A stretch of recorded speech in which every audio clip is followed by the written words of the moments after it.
Attention hard asset investors. If you want to maximize your gold and silver holdings, consider owning businesses that own a massive amount of the metal, who will benefit the most as the world witnesses the mother of all gold rallies. With nearly 10 million ounces of gold resources through acquisition, this 50-cent stock has received a $2.65 price target from Cantor Fitzgerald. Learn more at futuremoneytrends.com/goldstock. Greetings and thank you for joining us today. I have a great show for everybody today. You guys are really going to enjoy this. This is with Gerald Celente of the Trends Journal.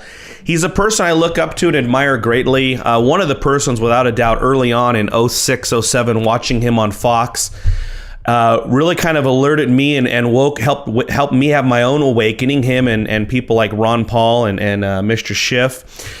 And one thing that I really love about Mr. Celente is the stop and focus on the quality, focus on over-delivering if you're going to run a business, enjoying your life, choosing your own way. One of the things I tell my children often, I totally stole from him.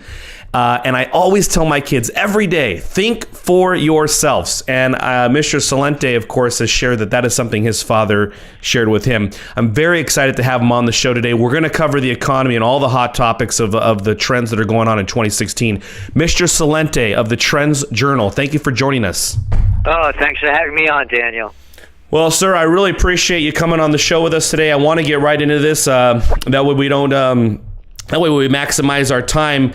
You had predicted years ago that the country was ripe for a third-party candidate. And I wanted to ask you, is the Donald Trump campaign, and even Bernie Sanders to a lesser extent, third-party candidates running within the two-party system?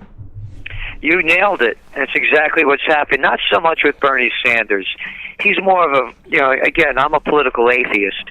I only look at things through the way they are, not the way I want them to be. And I don't believe in either political party.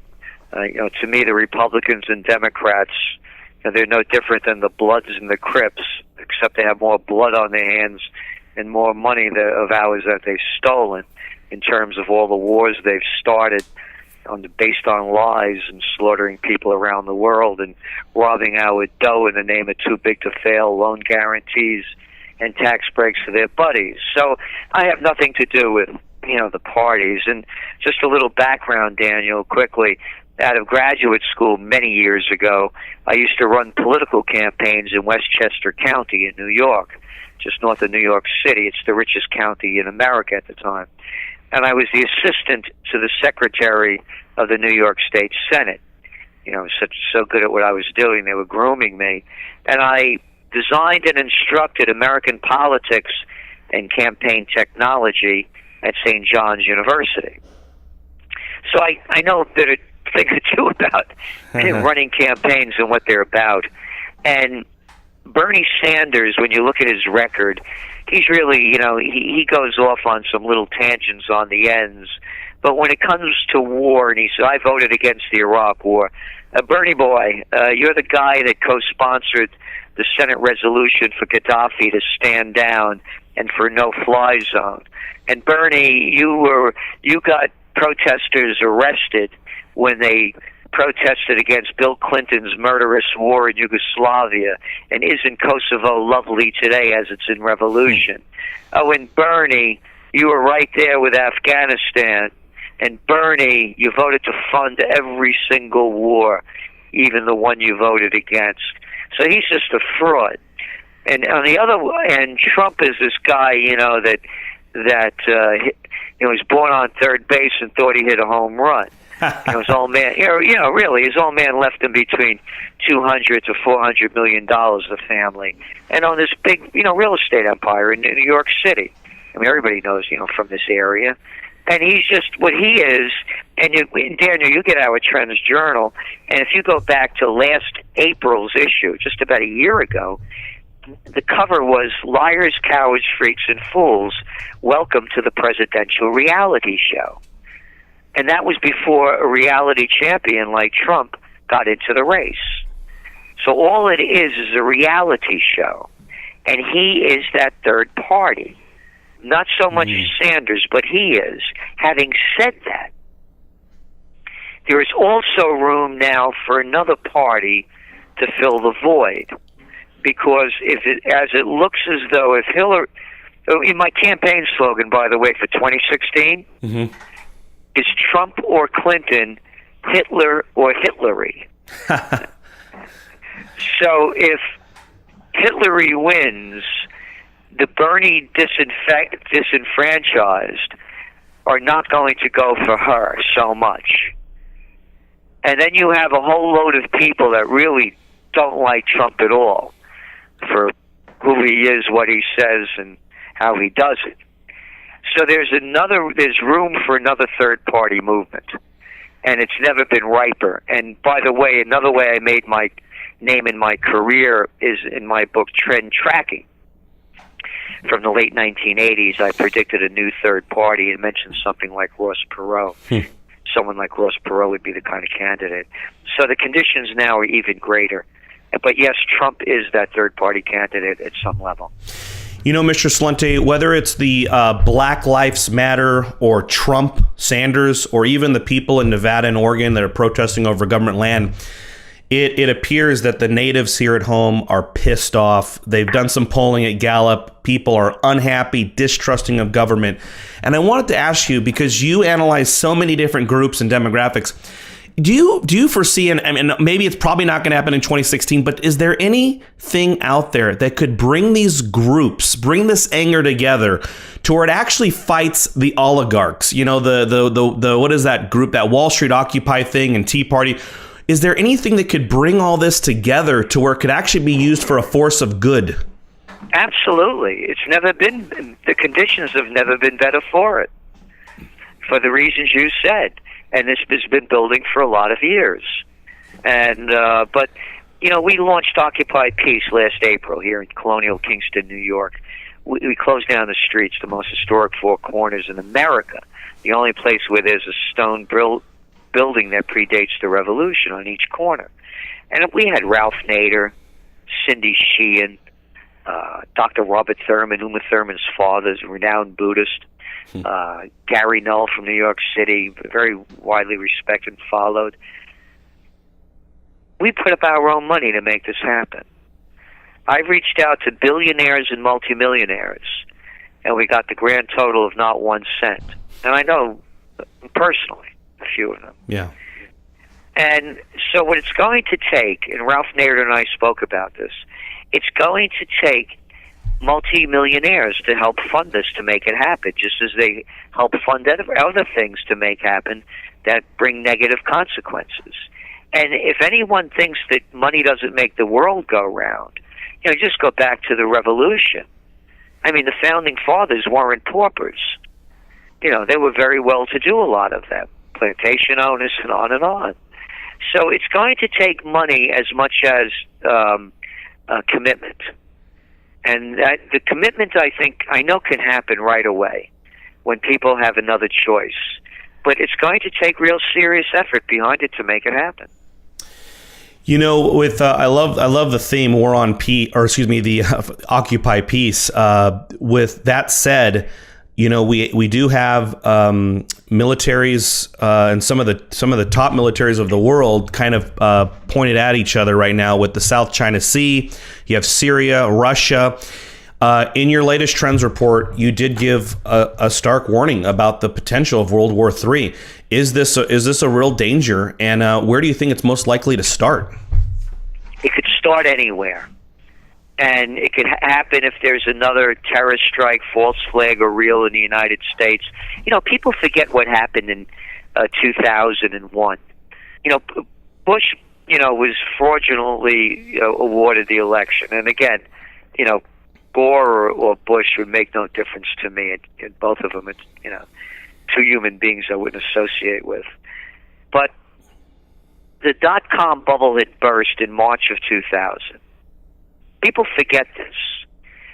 And what happened was we were in a recession. Bush comes into office, and it's It's January, end of January comes into office, 2001. So you have February, March, April, May, June, July, August, 8 months later, 9/11. Bush's popularity ratings were going below 50% before 9/11. After 9/11, they shot up to the 90s, which shows you could fool most of the people most of the time. And then what they did is Alan Greenspan came in and had the lowered interest rates to 46-year lows. I mean, here we are as we're speaking. You know, the NASDAQ is around 4,500, right?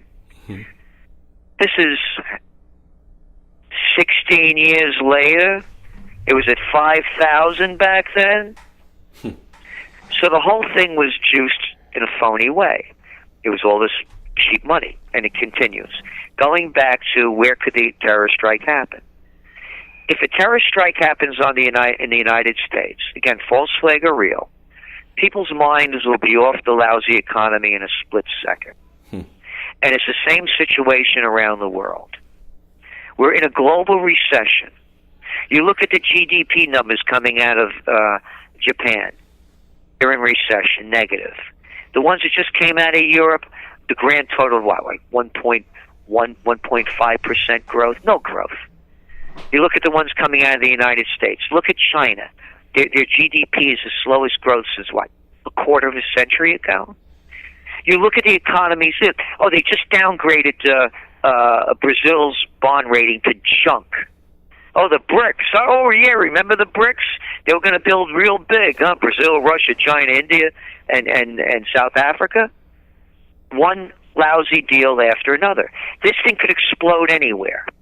Because when all else fails, they take you to war. And I have to tell you, Daniel, I am sick and tired of hearing the BS from the bankers and the bravado from the military. I've had it. I don't want to hear another retired general this, major that. I don't want to hear another one of their BS strategies on we have a plan. Everything they've done is turned to failure and disastrous consequences. According to Stiglitz and the woman that they did this study, it's over $7 trillion in Afghanistan and Iraq. Some 2 million people killed. Entire areas destroyed. Gee, I wonder why they hate us. I can't figure it out. Gee, terrorists? Why would anybody want to blow our brains out after we've blown so many others out? Oh, how dare you say that, Mr. Celente? We're exceptionals. We can kill who we want, and they have no right to ever think of retaliating. I've had it with their baloney because these same sick SOBs are marching us into the next war. Look how they're expanding NATO to Russia's borders now. You talked about China. Pivot to Asia? Who made this stuff up? And you know what really gets me? And none of these guys, there's not a man among them. A bunch of little boys with cojones the size of mothballs if you put them all together. That couldn't fight their way out of a paper bag, and they're all talking about more murder and more war. Look at that little clown Trump. You know, this guy went to military school. When I was a young guy, I'm the same age. When I was a young guy, that was the greatest threat your parents could give to you when you were over the edge. You little, I'm going to send you to military school. Trump was so out of his mind, they sent him to military school, not far from us over here in Cornwall, New York. A little place where it was spoiled rich boys. He didn't fight. He didn't go in the war. I'm going to build the biggest military and nobody's going to mess with us. Screw you. Save your jive for someone else. So they're going to take us to war. And you're going to see it near the end of the elections because you go back and that's a scenario. Go back to Woodrow Wilson. I promise we won't get involved in that World War I until you reelect me. Go back to FDR. No, not that war until you reelect me. Go back to Richard Nixon. I got a plan to get us out of Vietnam. Yeah, I'm going to bomb Cambodia and Laos, and we're going to kill another couple of million people. Oh, I forgot Johnson before him. Yeah, and I imagine Mr. Trump might even think war is good for the economy. He hasn't given too many things about the economy much thought. On the topic of gold, it's really breaking out here in 2016, Mr. Celente. The mining shares have literally doubled. I know this is covered in the Trends Journal. And by the way, for anyone listening to this, go search the Trends Journal or go to the Trends Journal.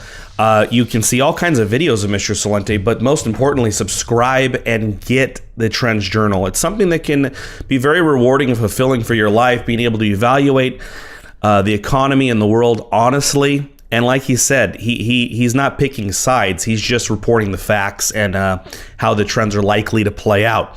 Mr. Celente, on gold, what does it look like for 2016? Does it look like the downtrend is essentially over and possibly the uptrend is here? Yes, we've been forecasting this for quite some time. When gold started to unravel, we said at the bottom, right from the very beginning, when gold started going from the 1900s, by the time it hit about 1600, we said, there's a ways down for this thing to go, and we said around 1,150 is the bottom. Mm-hmm. And it got a little lower than that. We think it has hit its bottom. And again, we don't give financial advice. We're trend forecasters. We've been saying now, and we're on record. By the way, besides the Trends Journal, we do weekly broadcasts each weekday night of trends in the news, 15-minute current events and how they're forming future trends. And we have a trend alert we put out each week, and we also have a trends monthly. So anyway, we've been saying now for the better part of 2 years that gold has to solidify very strongly over 1,200. From 1,200, it moves to 1,400. After it solidifies over 1,400, we believe the spike is back into the highs to near 2,000 or above. But we believe it's going to spike when it goes over 1,400. Do you guys cover? I know again, this is not an investment advisor. This is a Trends Journal, trends analyzing and forecasting company. But with the base metal miners basically shutting down mines, large copper mines shutting down, large zinc mines shutting down, and about 2/3 of the silver comes from these mines. And I noticed that silver, unlike many other of the base metals and other commodities, the demand is rising while supply is contracting. Do you guys cover silver at all and have any thoughts on silver? Yes, I've been covering silver. By the way, I bought my first gold at $187.50, $187.50 an ounce back in the late 70s. And I parlayed a $5,000 bet up to almost $750,000. And that's how I began in the business. But to make a long story short, I ended up losing most of it. I won about 150,000 after it was all said and done. But I was a young guy, didn't know what I was doing. And going back into the late 70s, nobody was doing this stuff. It was brand new. You had trouble finding people and how to play the markets. But anyway, I always knew more about gold and silver because, as you also mentioned, that the mines that are being shut down, silver does mirror gold to a very large extent, and I believe it's going to continue to. But silver also has industrial production value.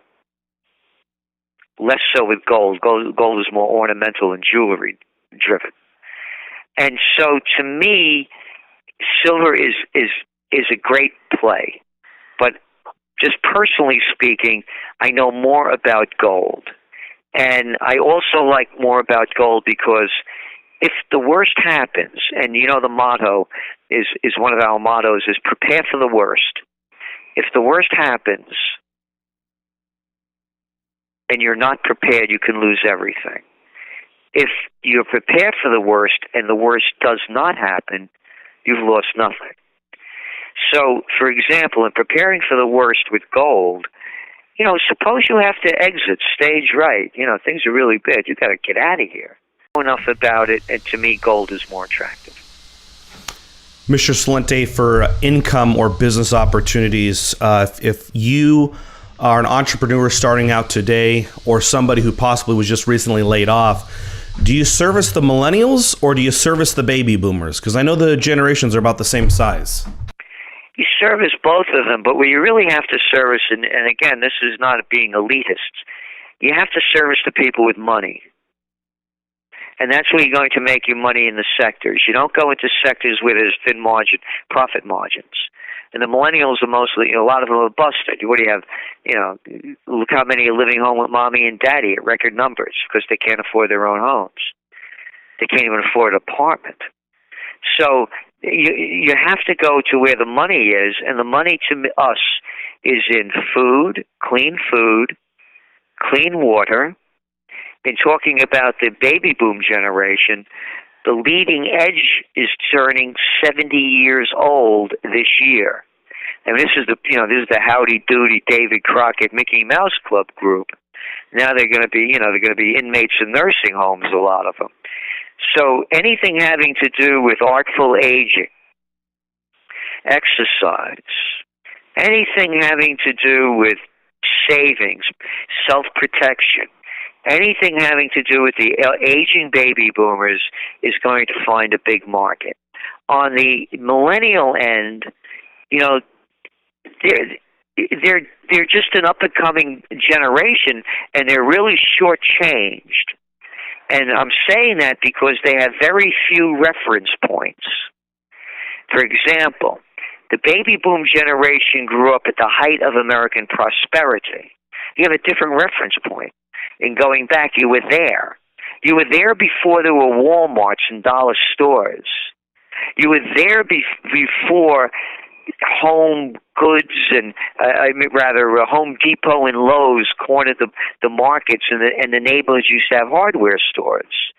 And where there were more than just Staples and Office Depot, and these have stationery stores. And before Macy's and Targets took over, there used to be, mom and pop shops. So the millennials are very shortchanged in terms of, if you haven't been there, you don't know what it feels like. You can't imagine what it would be, for example, to ride a horse and buggy every day unless you did it. It's a lot different than driving a car. So the millennials are almost a lost generation at this point. Having said that, there's a segment of them that are looking back to the past to recreate it for a new future, redesigning it for 21st century. And that's the cutting edge of that generation. And so that's what you do in each of the market segments, is you go for the cutting edge of the generations that have the wherewithal, financially, spiritually, emotionally, and physically, to seize the opportunities. Yeah, it's changed so much, especially during the millennials' lifetime. You'll get a real kick out of this. My 4-year-old was with me in the grocery store the other day, and she pointed to a newspaper, and she said, "Daddy, what's that?" And wow. I explained it to her because, of course, I'm in my mid-30s, and I use computers and iPads and iPhones, so she just didn't understand it. I was like, it's where you used to get your news prior to the computer. Well, Gerald, I want to leave us off with one last question. In your recent Trends Journal, there's a scary forecast. The panic of 2016 will be worse than the 2008 panic. And when I look at 2008, millions of foreclosures, millions of layoffs, asset deflation that took the housing market down 50% and the stock market down. What will the 2016 panic look like if it's going to be even worse? What are some significant things that you see playing out? Well, let's look at the wealth that has been created. And again, I'm not making these numbers. These numbers are factual. According to Oxfam, for instance, 62 people in the world have more money than half the world's population combined. Since they began quantitative easing and zero interest rate policy in the United States back in 2009, 95% of the wealth went to 1%. 51% of the people in the United States that are employed are earning under $30,000 a year. Less than half the population families are considered middle class now in America, and the gap between the rich and the poor is as bad as it was at the worst times during the Gilded Age, going back over 100 years ago. So, what happens when the panic of 2016 happens? The panic of 2008 helped wipe out the middle class. This is going to help eliminate it to a large degree, because they're deep in debt, particularly The millennial generation with their college loans are over $1 trillion. People are getting out of school, beginning their lives and having $50, $60, $80, $100,000 in debt. This is unheard of. Another reason why they can't buy homes or live alone. Now, what this is going to do, it's going to knock out the top. And the top survive the other crash. Because the top are the ones that are totally leveraged out because there's no more savings anymore. It's only markets because of zero interest rate policy. So the markets have been artificially juiced up because of the cheap dough and all the stock buybacks and mergers and acquisition activity that hit a record in 2015. So when this thing comes down, it takes the top down. The last time it pulled out the bottom. So this is going to be a top-down crash. And there's not going to be anything to pump it back up because they've blown all their ammunition. And the ammunition, of course, is quantitative easing. And now, of course, it's a negative interest rate policy. But you can see it didn't work in Japan, and it's not going to work anywhere. So there's no more ammunition. Will they try other things? Yes. Could it boost the market again? Yes. I can tell you in New York, the action in the real estate market is really, really slowed down. Yeah, I can tell you, I'm in Central Texas, and it's definitely. I mean, this thing was booming, screaming, and it's definitely topping off here. Well, hey, Mr. Celente, thank you so much for your time. Everyone who's listening to this, you go to trendsresearch.com. Trendsresearch.com. As Mr. Celente said, there's interviews. You become a subscriber. There is not only the Trends Journal, but weekly updates, an evening update.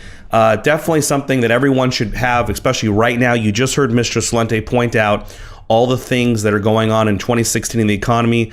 Mr. Celente, how much is it to become a member? It's $95 a year, and that's for the digital, for the print magazine. And the magazine's 54 pages, full color, highest quality printing, no advertisements. For the magazine, it's $185 a year. And also, Daniel, we know that people are having a difficult time, and we try to make the Trends Journal available to everyone.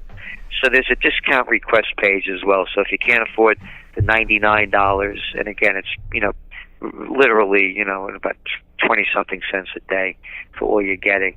If you can't afford that, we'll do everything we can to make it available to you. That's great, and we'll definitely make this available to our readers as well in our newsletter and the trendsresearch.com. Everybody, $95 a year, or Mr. Celente has offered to help you out. But please, if you can't pay the $95, subscribe.